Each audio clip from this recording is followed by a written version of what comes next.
afternoon again sa inyong lahat. So it's time for cooking again. So ang aking iluluto ngayon is chicken. So ito po yung aking mga ingredients.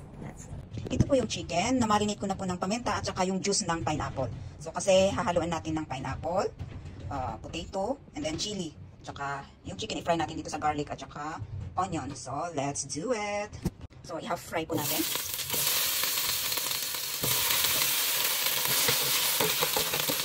So, I think pwede na. Halo natin din yung pineapple at saka yung chili. Halo-halo naman natin. I think mga 2 minutes or 1 minute only. So, I think okay na. Tanggalin na natin bago natin i-fry yung chicken at saka mga garlic at onions. So, ayan. Tanggalin muna natin ito. Then, yung garlic natin.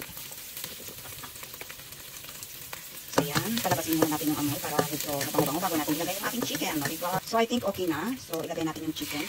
Hindi muna natin ilagay yung sabaw niya kasi mamaya bago natin yung sabaw niya ilalagay natin mamaya. O, diba? Ayan. So, iano natin ng at least mga 5 minutes. O, diba? Bago natin ilagay yung sabaw at saka yung mga sahog. Takpan muna natin. Ilagay na natin itong yung sabaw kanina. Ayan. Ayan. Dahil kulang yung ating tubig, so dagdagan natin. Ayan. So, antayin natin ng 5 minutes ulit para maluto na kaagad bago natin ihalo yung ating ingredients. At tikman din kung anong lasa. Mamaya po.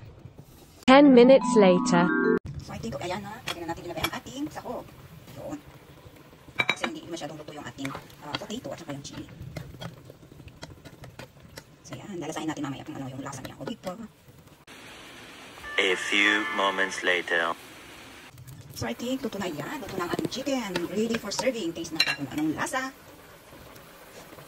Okay. So, it's time for us to eat dinner. So, ito na po ang ating nilutong chicken with bell pepper, pineapple, and potato. Ayan. Thank you so much again sa lahat po ng nanood. Bye-bye!